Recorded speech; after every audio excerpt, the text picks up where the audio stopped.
شیخ احمد سرہندی حضرت مجدد الفسانی کے بارے میں بھی کہ آپ کے جو مکاتیب ہیں اگر آپ ان کو توجہ سے دیکھیں تو ان کے اندر جو کلامی مباحث ہیں، جو حکمت کی باتیں ہیں، جو سنت کے متعلق آپ کے فرمودات ہیں، جو شریعت کے مسائل ہیں، جو آپ کے فقہی استدلالات ہیں، وہ ساری چیزیں ایک طرف رکھ دیتے ہیں اور صرف ایک چیز کو لے لیتے ہیں کہ یہ آپ نے کیا ہے اور اسی کو ہی اختیار کیا ہے، تو وہ ایک کلی تعارف ہو جاتا ہے، جبکہ ایسا ہونا نہیں چاہیے۔ عام طور پر یہ منکرین کے ہاں عام ہے، وہ کوئی ایک بات لیتے ہیں، کوئی ایک واقعہ لیتے ہیں، کوئی ایک عبارت لے لیتے ہیں، کوئی ایک قول لے لیتے ہیں اور اس پر پوری عمارت کھڑی کر دیتے ہیں۔ مثال کے طور پہ یہ جو رابعہ ادویہ ہیں، جو عام طور پہ مشہور ہیں کہ وہ ایک عارفہ ہیں، عارفہ کاملہ ہیں اور اللہ تعالیٰ کی ولیہ ہیں اور بہت ان کا نام لیا جاتا ہے، جنہیں عام طور پر ہم رابعہ بصریہ بھی کہہ دیتے ہیں کہ وہ بصرہ کے علاقے کی رہنے والی ہیں۔ اب ان کی طرف جو منسوب اشعار ہیں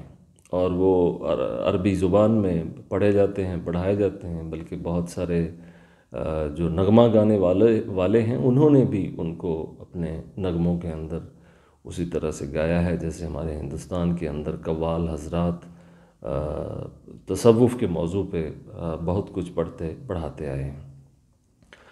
اب ان اشعار کو اگر آپ دیکھیں تو ان میں جو بلاغت ہے،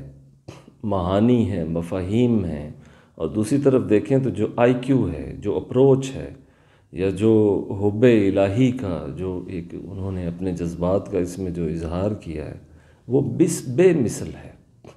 میں آپ کے سامنے وہ چند اشعار رکھتا ہوں جس میں وہ فرماتی ہیں کہ عرفت الہوا مذ عرفت ہواک واغلقت قلبی علی من عاداک۔ آپ اس میں یہ فرمانا چاہتی ہیں کہ میں نے محبت کو جانا ہی تب جب تم سے محبت کی، یعنی اللہ تعالیٰ کی محبت سے مجھے محبت کی پہچان ہوئی کہ حب کسے کہتے ہیں۔ وَأَغْلَقْتُ قَلْبِي عَلَى مَنْ عَادَاكَ، اور پھر جو تیرا جو بھی دشمن ہے، جو بھی تجھ سے دور ہے، یا جس نے بھی تیرے نظام سے اور تیرے فرامین سے اور تیرے دین سے روگردانی کی ہے، منہ پھیرا ہے، اس سے میرے دل کے اندر اس سے ایک عداوت پیدا ہو گئی۔ میں نے بند کر دیا ہے ہر اس دشمن کے لیے اپنا دل، اپنے وجود کے کسی بھی رخ کا کوئی بھی دائرہ، کوئی بھی سمت، میں نے ہر ایک کی طرف سے اس کو بند کر دیا ہے جو تجھ سے دشمنی رکھتا ہے۔ وَقُمْتُ أُنَاجِيكَ يَا مَنْ تَرَى خَفَايَا الْقُلُوبِ وَلَسْنَا نَرَاكَ۔ ہاں میں کھڑی ہوں یا میں کھڑا ہوں، اناجی کا یا من ترا، تجھ سے رجوع کیے ہوئے، تیری طرف دیکھتے ہوئے، تیری طرف اپنے دست تمنا کو دراز کرتے ہوئے، تیری طرف اپنی تمام تر حاجتوں کا رخ کرتے ہوئے، اور میں اپنے پاؤں کے ناخن سے سر کے بال تک تیری ہی طرف متوجہ ہوتے ہوئے، تیری ہی طرف تجھے ہی مقصود بناتے ہوئے، مطلوب بناتے ہوئے، اور اپنی غرض و غایت کی تمام گرہیں تیری ہی بارگاہ میں پیش کرتے ہوئے کہ ان کو کھولی جائیں۔ وہ صرف تو ہے، تو تھا، تو ہے اور تو ہوگا۔ اس طرح آگے کہہ کے پھر اللہ تعالیٰ کی صفت کی طرف توجہ دلاتی ہیں کہ یا من ترا خفایا القلوب ولسنا نراک، کہ میرے ذہن کے خیالات، تخیلات سے، میرے تفکرات، افکار، میرے ارادے، وہ سب کچھ اس کے لیے ترا کا لفظ استعمال کیا، جیسے قرآن مجید میں بھی ہے خفایا القلوب ولسنا نراک، وہ چھپی ہوئی باتیں جو دلوں میں، قرآن مجید میں بھی ہے کہ جو تم چھپاتے ہو، ظاہر کرتے ہو، خدا جانتا ہے۔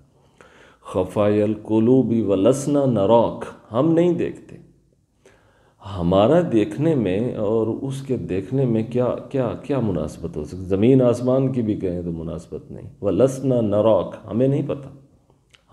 ہمارے علم میں نہیں ہے، لیکن تو جانتا ہے ان خفایا القلوب کو بھی، جو دلوں میں چھپی ہوئی باتیں ہیں، جو ارادے ہیں، جو وساوس ہیں، جو خیالات ہیں، جو فکریں ہیں، جو سطحیں ہیں۔ فَأَمَّا الَّذِي هُوَ حُبُّ الْهَوَىٰ فَشُغْلِي بِذِكْرِكَ عَمَّنْ سِوَاكَ، کہ تیری محبت نے جب سے مجھے دامن گیر ہوئی ہے، بس پھر وہی ہے، مجھ میں وہی ہے، اور کچھ نہیں ہے، اور تیرے سوا سے اس نے مجھے بے نیاز کر دیا۔ وَأَمَّا الَّذِي أَنْتَ أَهْلٌ لَهُ فَلَسْتُ أَرَى الْكَوْنَ حَتَّى أَرَاكَ۔ یہ دوسرا شعر بہت زبردست، اس کا دوسرا مصرع بہت زبردست، یعنی کائنات کی کسی جزی پر میری نظر ہی نہیں پڑتی جب تک میری نظر تجھ پہ نہیں پڑتی، یعنی ہر ایک جزی میں وَفِي كُلِّ شَيْءٍ آیَةٌ